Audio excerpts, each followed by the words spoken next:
What's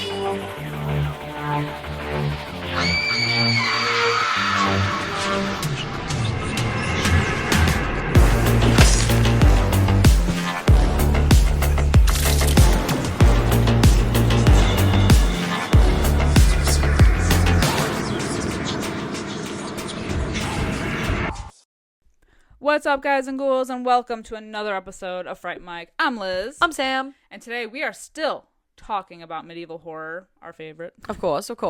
With a movie that is new to me. Not sure if it was new to you. Yes. First time watch? Yes, okay. First time watch. First time watch for both of us. And this movie is called Tale of Tales, which came out in 2015.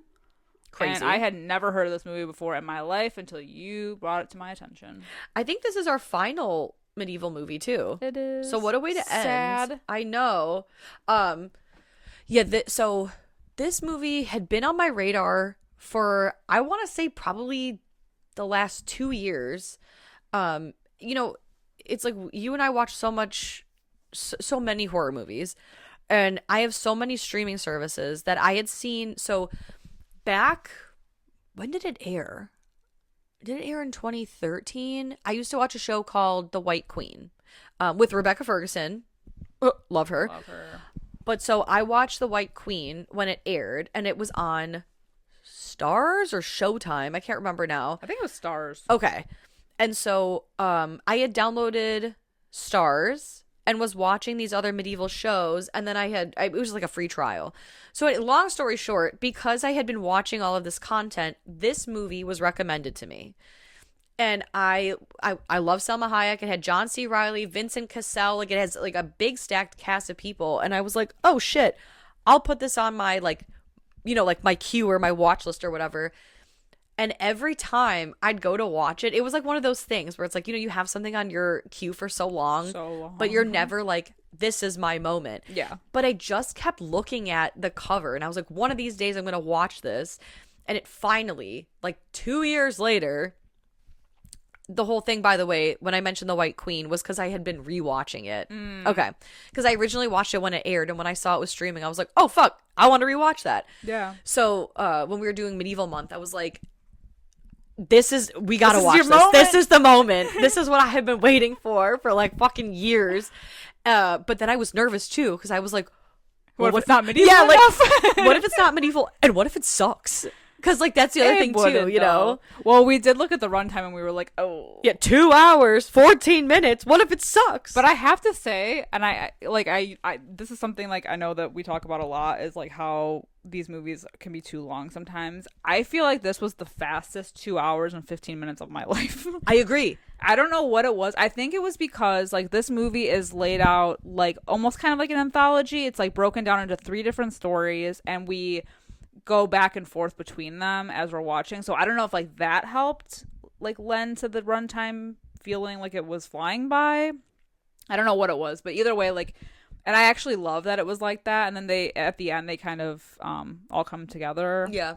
But yeah, it flew by for me. Didn't even realize. I think it's also like, it's so beautiful too. Mm-hmm. It's not even like a very loud movie. There are some scenes where it's just background noise and it's not even like music, and yet it, like you said, it goes by so fast. It's so engaging, and the fact that it does kind of bounce around between these like 3 like almost like grim fairy tale style stories, it keeps you engaged enough that you like, where are we going next? What's gonna happen?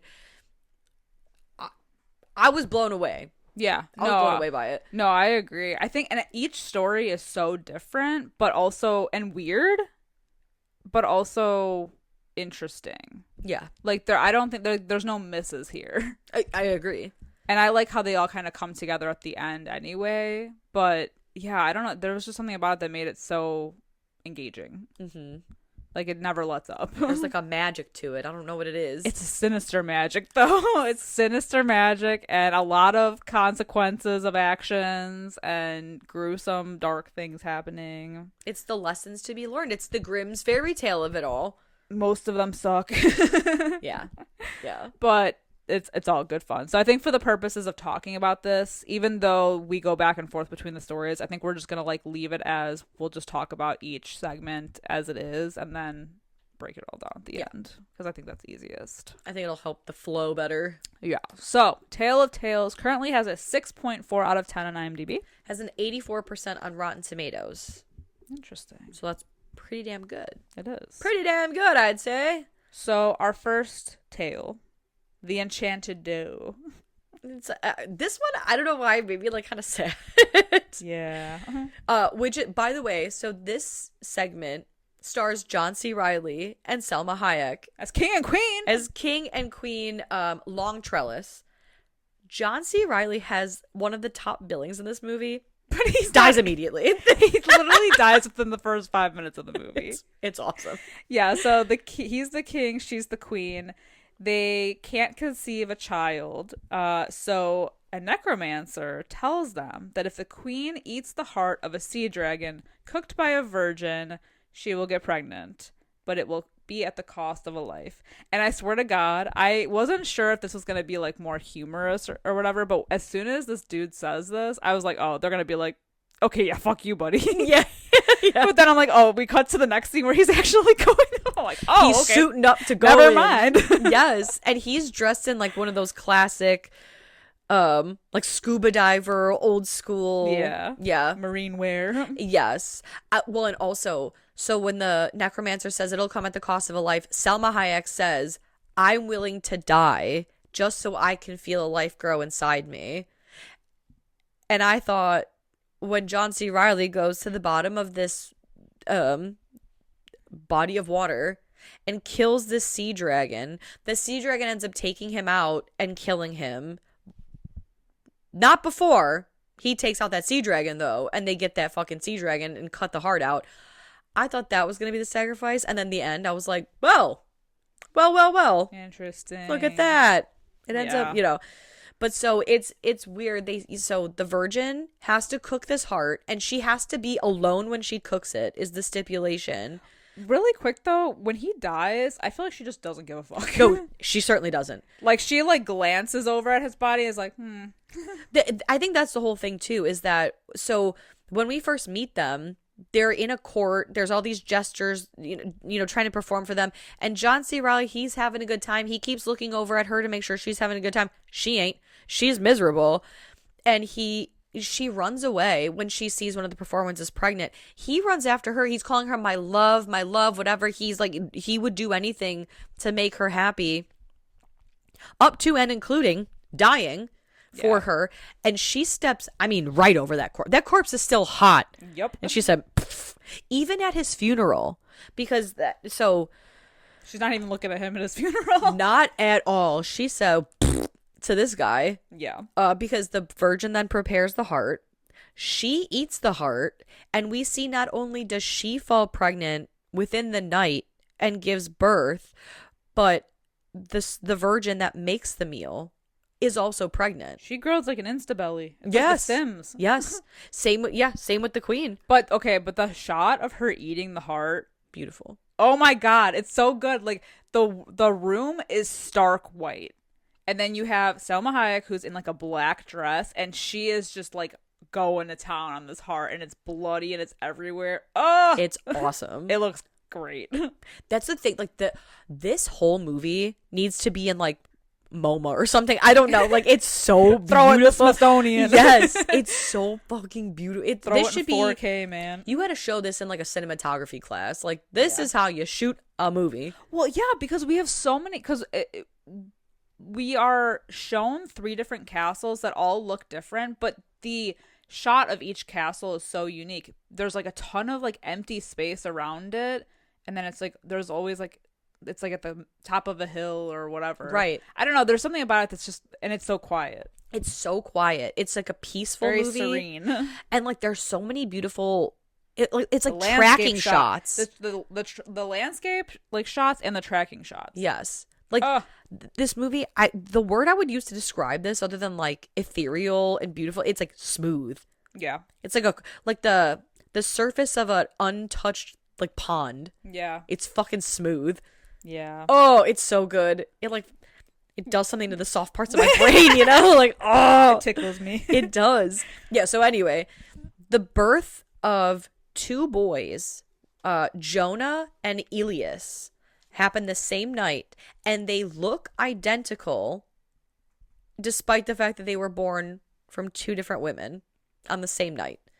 And they grow up kind of being best friends, even though the queen doesn't want Elias to be around Jonah at all. Yeah, she has like toxic boy mom syndrome. Ain't that the truth? She doesn't want anyone to have her son's attention other than her. Right. And she overhears one night that because she sees like Elias and Jonah playing, they like run off together because, again, another good shot is the queen is chasing Elias through a labyrinth. And it's so beautiful. And she's laughing. And it's this big billowing gown. And she's got this beautiful like headpiece on. And it's just quick shots of him, like half shots of him, like darting around corners. And she realizes that she comes to a dead end and he's not there. And by the time she sees it, they're running off. And also, I think these boys, this is how I took it. They're like, maybe because they're born from the heart of a sea dragon, essentially being eaten. There's that shot of them hiding underwater. Yeah. For a long period of time. I was like, oh, they have magical abilities. It never really comes up again, though. No, it doesn't. But I wonder, too. I think it also just shows their bond, their deep bond, because after she sees them together, she has, like, the guards fetch them. And so they're trying to hide from the guards under the water.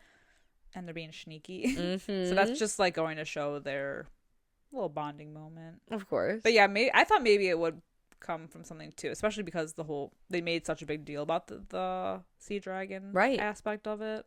I was like, oh, it's like Percy Jackson. I know. They're gonna swim away together. Right. Yeah, so there's one night where the queen sees Elias walking through the castle and she calls for him to come into her room. And she's like, oh, will you help me pick out earrings? And he seems kind of like cold with her. She realizes after he leaves, like right as he's leaving, that it's not her son. She gets like an inkling and she be spying on them. Yeah, her vent. Yes, and she can hear them having a conversation where Jonah comes in and he's like, oh my God, your mom, I was in your mom's room. Like she called me Elias. She thinks I'm you. She thought I was you. So if we can trick her, we can trick everybody else. And they plan on basically becoming one person, right? And switching off duties as being the king. So they can both have the life that they want. And she's like, I don't fucking think so. Oh yeah, she goes in there immediately. Yeah, she bangs on the door. And I like it's just so funny because it's like, oh God, it's like almost like he's hiding a girl and this, and he's like, oh God, you gotta hide, give me my jacket back.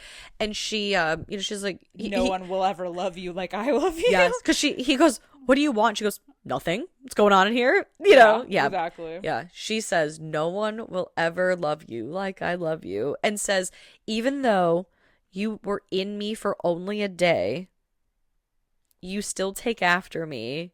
And I like, I can recognize you. I know you have my hands. Like, it's, damn. Yeah. It's heavy. It is. And so he tells Jonah to leave out the back door. And while he's trying to escape, she attacks him and tries to kill him. But he evades her. Thank God. No worries. And the next day, I think it's the next day. At least it's sometime after this. They're having a royal portrait made. But Elias is distracted when he sees Jonah basically like getting his horse ready, packing up and shipping out.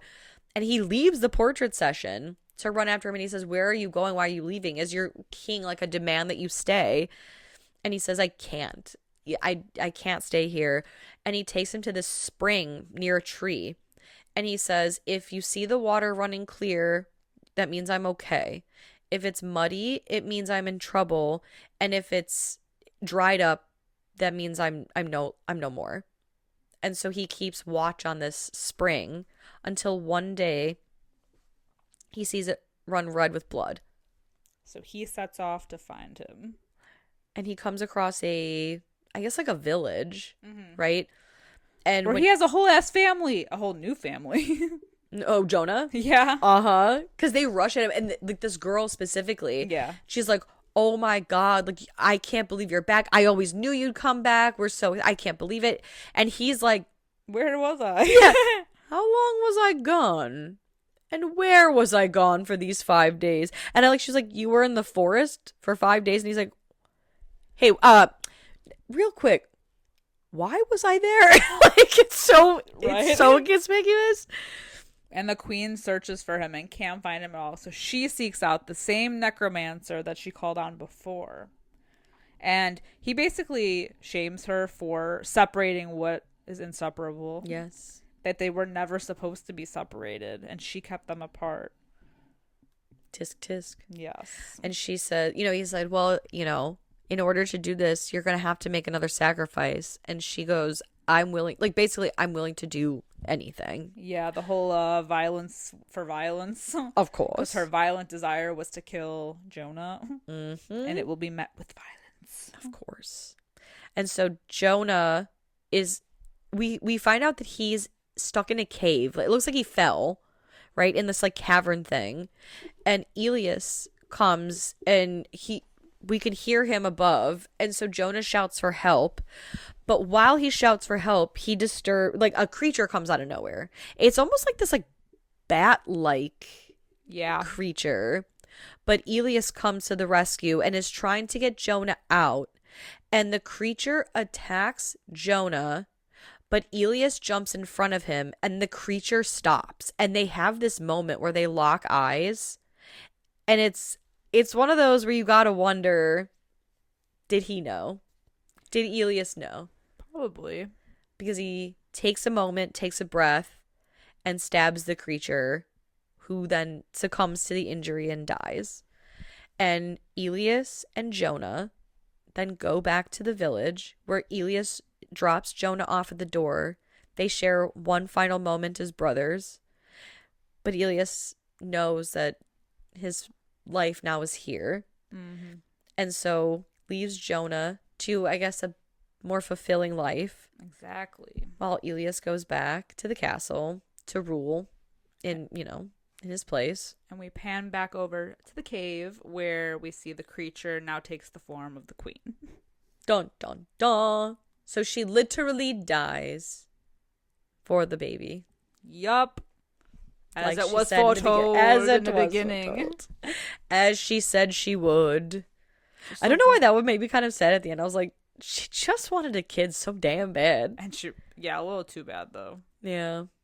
Yeah, she was not kind. She was toxic. Yeah. But I still was like, there's so nothing like a mother's cold love. Queen, man. I love her. And I love her so much. I don't know why I had a misconception of this movie. I thought it was I thought it was in Spanish. Oh. And I was very surprised that it was in English. And I don't know why I thought it was in Spanish. I don't know either. I didn't know that it was going to be broken up into, obviously Tale of Tales, but I wasn't expecting it to be like that, you know, like anthology-ish. I was actually confused because this movie, for anyone listening to this has made it this far that has not seen this, it is streaming currently on Paramount Plus, I think, or Showtime if you have either one of those. So hopefully, you can watch it, but the synopsis on there says it's 3 tales. I did not read the synopsis. I actually went in completely blind to this movie. I didn't read anything about it. I'm like, you know what? Fuck it. I'm not going blind. It says it's 3 tales, but then I was confused because the way that it opened up, I said, oh, so are we going to meet someone who tells the king and queen tales? Mm-hmm. But then I obviously then as the movie goes on, it's they are the tale. They're the it. tale. They're the tale of tales. Oh, they're one of them. Yeah, true. But we got plenty of other shitty kings. Of course. So the next segment then was the flayed. The flayed old lady. And starring Vincent Cassel. Of course. Playing a gross asshole once again. I love him though. I can't get enough of it because let me tell you, Vincent Cassel plays the Beast in the French Beauty and the Beast starring Léa Seydoux. Let me tell you something. I know you keep telling me to watch it. It's so good, and he's so good as the Beast, and it's probably my favorite version of the Beauty and the Beast. Okay. Of all the ones that exist, certainly better than the live action starring Miss Hermione Granger. Boo, boo. Dan Stevens couldn't even say that. Dan Stevens. I only saw that movie once. It's terrible. At the end when he like growls, kill me. I said, gut me now. May I never leave I this love theater. Dan Stevens. I know. That's why I hate that movie so bad. Yeah, and I know, Luke I gotta check Evans it is like that movie I know. had all the makings. I barely remember it. I don't even know what I thought. It was dog shit. The fact that I can't remember makes me think that it was not like good enough to, be anything. That floppy disk, throw it out. The one containing the members of that movie, wipe it. So watch the French one. Watch the French one. What is it called? Like La Belle and La Bête something. Whatever. And I think that's on Tubi for anyone listening and interested. Hey, not sponsored. Not sponsored. But I'm still waiting. I know. Dude, like, okay, but Vincent Cassel oh my God. I mean, he's good in everything. Playing a horny piece of shit. He's always so good at playing an asshole. I know. But yeah, in this, he's a horny piece of shit. I think the only movie he doesn't play an asshole, I mean, other than like Beauty and the Beast, that I have seen is Underwater? Oh, yeah. And he's just a scientist. Yeah, he's actually like a decent dude. Yeah. Not horny, not crazy, just a guy. Just chilling. Under the Mariana Trench.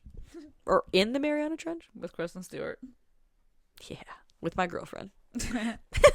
Anyway, he plays King Strongcliffe. He's got a bit of a sex addiction. Yeah, he's crazy. He's lustful. We see him. First of all, when the King Long Trellis is the funeral procession. This is wild. So he's literally eating some girl out in the funeral procession carriage while they are kissing each other and feeling on each other's titties. And that was our introduction to him. Yeah. So we know that he's a horn dog. Yeah. The fuck? Enjoy the podcast, like what you hear, and you want to hear more? Well, you're in luck. We have a Patreon. That's right. If you don't know, we talk about new movies on our Patreon. We do monthly rewinds so that way you can find out what we are watching between our main episodes. Sometimes we craft spooky cocktails to match our theme of the month, and watch parties galore. So much fun over there.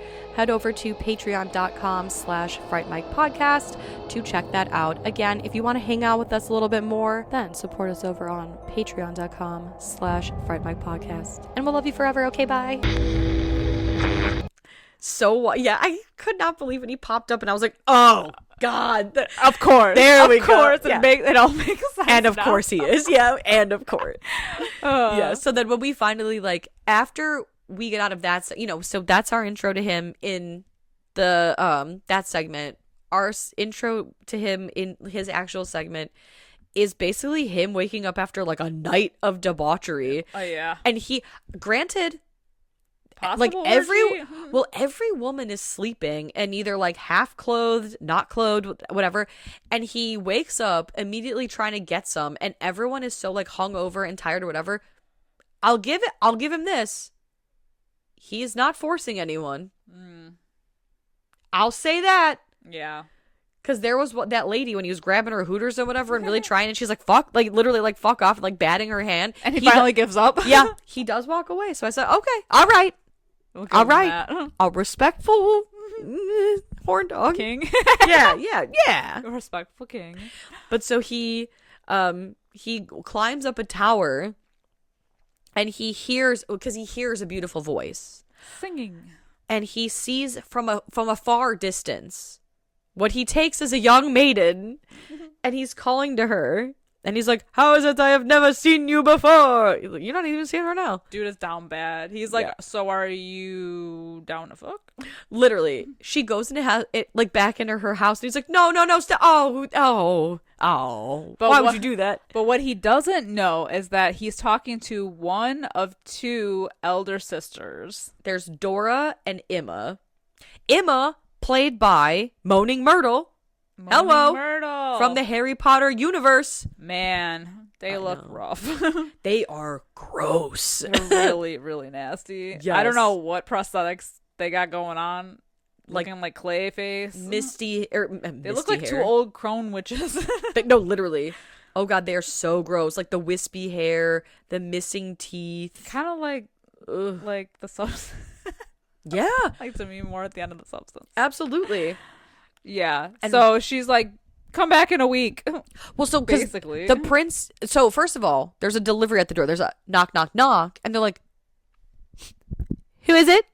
It's a delivery from the prince, or from the king. I'm so sorry. And they fucking like wheel out this basket because I think they're so ugly. because I think they're like they can't be seen. I think they also like dye fabrics because they have that like clothing line. So they wheel out the Yeah. basket, and the delivery is a gorgeous necklace where like I mean basically what's her face Dora is like hogging it, and when she goes to put it on Emma, it touches her skin for like 2 seconds, and she's like, "Yeah, well, that's enough of that. I'll hold on to this." And yet later that night, the king himself comes rapping on their chamber door, and he's like, "Let me in and let me ravage you." And they're like, "Oh, certainly, certainly not me. Just a young maiden virgin in here. I would be just flattered, but there no way." And so he's like, "No, like I'm your king. I demand it." Yeah. So they say, "Well, why don't you come back?" Because I'm just so taken aback. But why don't you come back in a week, and I'll give you my finger? And he's like, "A finger? The fuck am I gonna do with the finger?" But he's like, "All right, He likes the hard to Listen, get yeah. ones, you know? you've enticed me, little minx. I'll come back for your rosy little finger." And then he like kisses the door. Yeah, he's weird. He looks like Nigel Thornberry. Yeah. You can't tell me any in different. in this movie, especially because he has like longer. Exactly. I don't know what it is. Yeah, it's his face. It's the nose. It's the nose. It's the nose. wide set eyes. Mm-hmm. It's the flat face. The flat. Yeah. The valley between the eyes. So he does come back in a week's time, despite the sisters' efforts of trying to make, well, at least Dora's efforts of trying to make her finger look young. Yeah. It don't. No. But for some reason, Emma's finger, Dora sees it and is like, "No, give me this finger." Give me your finger. Sticks it out a peephole on a door. And he sucks it. I was like, "Oh my God." Oh wow. Okay. Hello. And he's getting real gross with it. And he's like, "All right, enough teasing. Give me all of you." And there's really like, I mean, there's no getting around it. Yeah. So Dora, who just keeps digging herself a fucking further and further hole, she goes, "I agree. I accept your sex proposal on one condition. Everything must be completely dark." Yup. So he agrees, and we cut to Emma taking some sort of like, I mean, body glue essentially. Blood? I don't know. It's like I swear to God, this is like the substance. It's like she's trying to like glue her skin to not be like flabby. And Yes. it almost looks like a prosthetic boob. Yeah, exactly. Like prosthetic breasts that are getting put on to Dora. Yeah. It's pretty gnarly. Yeah, They're trying to make her they're taping it down. salvageable in the dark. Yeah. And I mean, it works because they have a night of passionate lovemaking, but in the morning, the horny king wakes and he can't help himself. He's like, "I gotta know what she looks like." And while she sleeps, he takes a candle to her face and is like, Holy hold shit. the fuck up." When the club lights come on, it ain't so good. You realize you've had sex with a fucking dinosaur? And he whips those curtains open. Meanwhile, she's like, like sits up. Like, It's not what it looks like. Yeah, you're right. It's not. Has his guards yeet her out that window. Literally throw her ass out the window. She lands in a tree and is alive. Thanks to the sheets that they threw her Thanks out with. to the sheets. God bless. Thank God. So an actual crone witch Yeah. finds her and has her suckle her teat, Sure. Her magical teeth. her magical teat, And then lays her and down nurses to her sleep. back to health. Yeah, I mean, yeah, essentially. Except the health that she nurses her to is like a little too good because too good. she wakes up. That boob juice was a little too good. Holy shit! Yeah, pff, that magic juice. She's looking a lot younger when she wakes up. Everything is so high and tight and smooth and youthful, and she has the most gorgeous. Like when you think of like medieval fair maiden Rapunzel hair, she's Yeah. got it, and it's this beautiful like red color.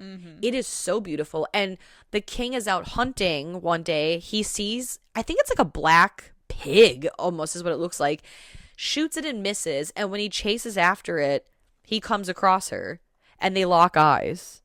And the next thing you know, she's whisked away, and she's the new, like, basically the new queen. Yeah. And we know this because Emma receives a special invite, like a beautiful gown from the king, inviting her to the wedding to his future, the future queen. And when Emma shows up, she sees the queen, who's young, a young, beautiful redhead, who pulls her aside in a private room and is like, "Oh, hey, bitch. It's me. It's me. What I got up?" a facelift. Exactly. I went to see Dr. Zismore and I got a little woo. Oh my God. Yeah. So Emma's like, huh? Does not believe her. How you do that though? And she, like, Dora's so excited. She's like, "I don't know. Like, I woke up and I changed my skin. I changed my skin." She says she got flayed. Well, she says that later when she gets pissed off, right? Oh, okay. Because I thought she said in the beginning. No. So I was like, wait. She just keeps saying, she's like, I don't know. Like, I don't know how I did it. I just know that I woke up and I changed my skin. Like, that I don't know. She goes, "But we're going to get everything that we've ever wanted. I can take care of you. You just have to shut your mouth and the secret stays between us." Emma immediately goes, "The queen's my sister." Yeah, like, she's being a little too rowdy at the party. I don't know. Loose lips and all. Like, is she drunk or is she just like, I see. I assume that crazy? because like we don't really see her drinking, but I assume she was kind of drunk because of how obnoxious she was being. right? And like Dora's trying to tell her like, "Yo, you got to keep us on the hush hush, and you got to leave. You can't stay here." Because she's like, "I want to stay with you. I want to stay with you," and she's like, "You fucking can't." Right, because like the whole thing is like the guard, right, is with her, and she's like, "No, I'm not leaving. I'm staying with my sister." And he's like, "I'm sure, yeah, your sister, the queen, right?" Because the queen is so young, Right. and Emma is so old, and this is when Emma's like, I'm sorry, Doris is like, "You have to fucking go. You have to go." And they're in her chamber, and she's like, "No, you have to tell me how you did," because it's their wedding night. So the assumption is the king is coming soon, And he is. and he in more ways than one. Mm-hmm. And Emma's like, "You have to tell me, like, how did you do it?" She's like, "I don't know. I woke up and my skin was changed." And she keeps insisting that she won't leave until she knows. And she goes, "Oh my God, I don't know. I flayed my skin. There we go. I flayed it. Now you have to fucking go." Goes to kick her out, sees the king and his boner approaching. So she puts her behind like a screen and she goes, Don't make a sound. "Shut the fuck up." Just shut the fuck up. And she don't. No. And she makes it so Can't help weird herself. because she sees them doing it. Two hot young people just going at it. And she, just walks right up to it. Yeah. And they're like, Super "Oh weird. my, yeah, get the fuck out. Like, what the fuck are you doing?" He's like, "You." You again. I like, he's like, get her out of my sight. Like, fucking disgusted by her. Meanwhile, Emma's like, "I don't know, man." She's just like, or Dora's like, "I don't know. She's just a fucking neighbor. She's my Like, who gives a neighbor." shit?" Yeah, like, who fucking cares? But so, Emma, now she's outside of the castle. I think like it looks like early the next day. Yeah, so she's going around asking different people around the village to flay her. And Yeah. a lot of them are like, "What the fuck are you talking about? Like, no, you're gonna die." Okay, crazy. Until she finds one that will. She says, "My sister's the queen. She can pay you," and then starts taking off the jewels that was were gifted to her with the dress. And the guy's like, Yeah, right. "Yeah, fuck it. Yeah, hell, I'll do it for $50." Oh, and so the next shot that we see of her, she is completely flayed, skin gone, never there. It looks And so she's painful. just like walking up to the castle. A bloody, God. tattered, disfigured mess. Oh, it like brought me back to like having awful sunburn. Yes, exactly. Like that same feeling. The air touching Ugh. your flayed body. Ugh. I Oh couldn't my God. imagine. I Ugh. could not imagine. Ooh, Awful. Absolutely awful. truly horrible. But we don't see what happens beyond that. But you Not, can only not to imagine. Emma anyway. You can only imagine. Yeah, I can't imagine her surviving that long. No. Like, that's so fucked. Yeah. It is sad though. That one's kind of sad too, just because she, they were partners in crime, sisters, and then the one got the up, I know. the one up. That's what you get when you sacrifice sneaking into the king's bedchambers all Crusty. glued up. Yeah. Crusty as fuck. Oh my God. Which leads us into our third story called The Flea. Now this one, I got some issue with my girl Violet in here because we again have like another king. What the hell is his name? King whatever. King of the High Hills. Strongcliff. Nope. Not Strongcliff. King of the High Hills. Oh, that's right. Oh my god, I'm an idiot. You just fucking said that. So basically, this one involves a king and his daughter. And his daughter is putting on a show. She's playing an instrument for the higher ups in the royal court. And she says she wrote it specifically for her dad. Exactly. Which makes it all the worse that he's not paying attention to it at all. No, because he's distracted by a flea that lands on his hand. And basically, he takes it and makes it a pet. And he feeds it all kinds of blood, and it grows so Huge. freakishly large. Meanwhile, Violet is telling him that she wants, because she's her like handmaiden or whoever it is reading her, like romance stories. Yeah. And she tells her dad, I want a husband who's brave and strong and handsome and, just like all, like basically like all the things that a woman wants. And he's like, well, you'll have it one day. Maybe. I hope. We'll see. Let's see what happens. Yeah. And because he's too busy fucking around with this flea. Well, the flea ends up dying. Yeah. After It's sick. He calls the doctor in, and the doctor's like, oh, what the fuck is that? He literally goes, I don't know what this creature is. So he ends up skinning the flea, and this is his way of trying to figure out if there's like another way that he can get this like fly. But he offers his daughter as a bride to whoever can identify the skin off of the flea. And nobody can know what the hell it is. It was basically designed so that no one would know what it is. Because a flea is so small, Right. How could it possibly have such a large skin? How can anyone know? But this giant, nasty, disgusting, gutted, rotted ogre Brute. comes in and he goes, flea. It's flea. Yeah. How the F do you know that? I just love because this whole scene is like kind of funny because there's like a really handsome guy that goes right before him and she's like, father, like wink wink nudge nudge, like that's the one. I think very much I would like him. But he can't, like, he has to honor his word, so he's like, no, it's the brute. And she gets so upset that she literally goes to the roof to like basically jump. Honestly.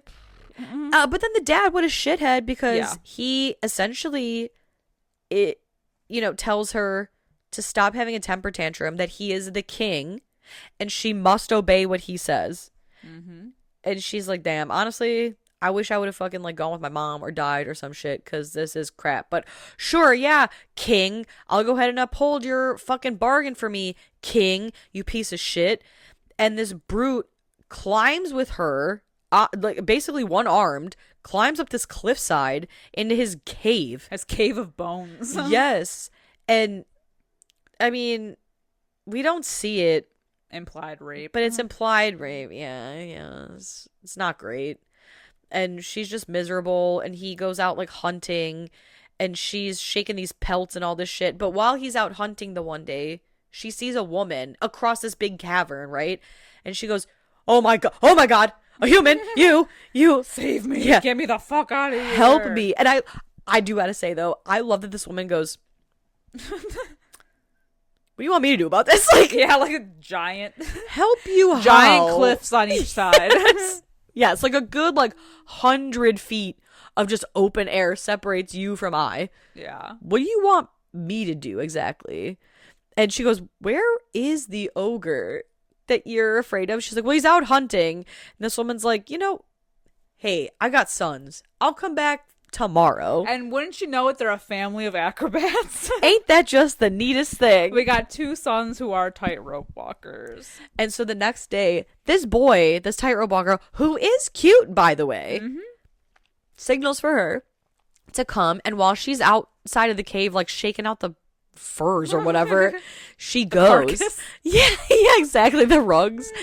And he puts her over his shoulders and begins his tightrope walk, which is so impressive, and made even more impressive when the ogre gets a little whiff of him. that something is amiss.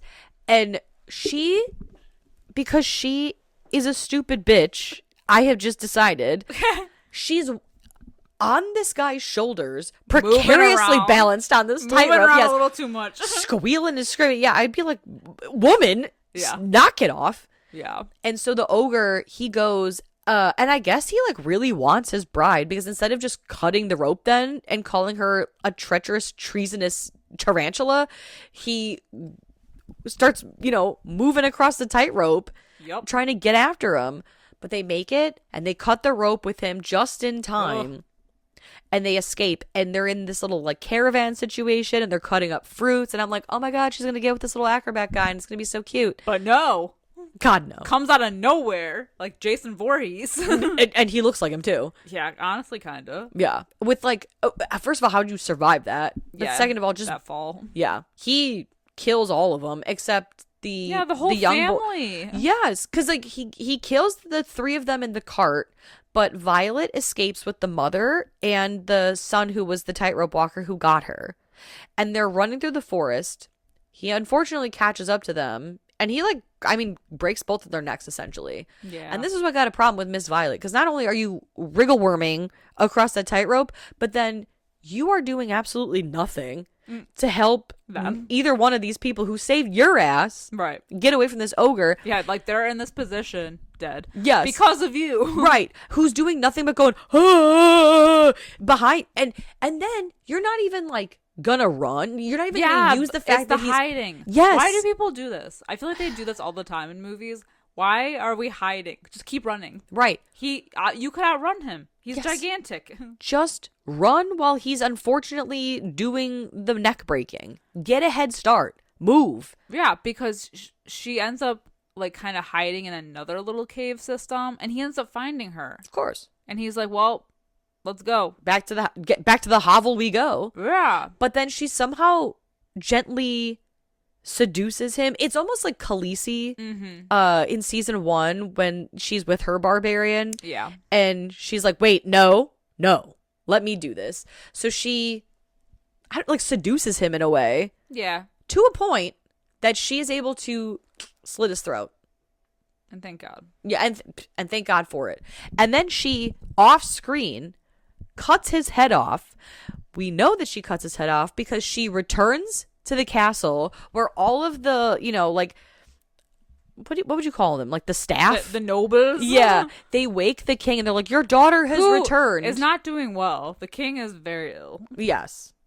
Yeah, he's suffering. He's in bad shape. Yeah. Honestly, karma. And she comes with this fucking head, throws it at her dad, and is like, there it is. This is the guy you wanted me to marry. And I guess till death we did part, so. Yep. Next. Yeah. On to the next one, as they say. Thank you, next. So then we cut to her coronation. And her dad seems to be in good spirits. And there is a tightrope walker above. The tightrope is on fire, by the way. Impressive. And we see in attendance at this coronation is Elias from the first story. And then we see Vincent Cassell, what the hell's his name? Strongcliffe. We see King and Queen Strongcliffe. And we're all watching the performance. And Violet is happy and free.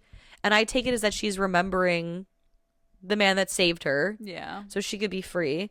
But we cut to Dora, actually. Ugh. While everyone's distracted. She got that witchy... Her witch hand comes back, which means her beauty is fading. And we see her start to get that, like, wrinkly skin everywhere. And she panics, and she books it out of there. And so basically the last shot of the movie is her running out of the castle. Ugh. The jig is up. Yeah, exactly. That's going to be an awkward breakfast. Yeah. Bro. But so good. Yeah. So I fast forwarded to the end to see if there's anything after the credits, and there was not. But beautiful music good. throughout the credits. I was actually just thinking about that because I'm like, I did not do that. So I'm glad that you did. I sure did. Confirmed. Yeah. What an enchanting movie. Truly. It's very like dark fairy tale. Like I said, it reminds me of like Grimm's fairy tales. Yeah, very much that. But I loved it. Yeah, I was really surprised by how much I really liked this movie. I mean, I had nothing to go on because like I said, I went in completely blind, but I was very pleasantly surprised with how good it was. And I'm surprised it's not talked about more, actually. I agree. And it's been, like I said, it's been chilling on my Paramount Plus Q or whatever it is for a couple years now at this point. So I'm glad that we were able to do this theme. I could finally To check get this it out. on there. Yes. And now I feel like we have like another like good movie. You know what I mean? Like I know they've been good this year. I Oh. know. Well, they've been good this whole year, but good this month especially. Like this is one of those movies that I feel like there's a before this movie me and there's an after this movie yeah, me. I've changed. Yes, and I'm gonna be insufferable now talking about this. I'm also sad. It's bittersweet because I'm sad because this theme is over. I know. This medieval theme was so much fun. I was also thinking too, there was a movie that I thought about earlier. Fuck, because I was like, oh, that would have fit medieval so well, and yet I don't remember what it is now. So sorry to even bring it up. Honestly, the range on this theme is insane because we started at Army of Darkness and now we're here. Right. Wow. So insane. Make more medieval horror, please. I know. I love medieval horror. It was such a good time. It Oh. was a fantastic time. Let us know if you know of any other medieval horror movies. Oh, we didn't even do our scores. Oh, you're I right. mean, 5 out of 5. Yeah, I mean, it goes without saying. Yeah, I was going to say, it goes without saying. Yeah. But we said it anyway. Of course. Anyway, let us know what you guys think about this movie. If you've seen it, if you do check it out, hit us up in our Discord. Let us know your thoughts at Fright Mic Podcast. We are on all social media platforms. And if you have a few minutes after the show, you don't mind giving us a quick 5-star rating or a review, we would really, really appreciate that. And until next time, I'm Liz. I'm Sam. Rest in peace.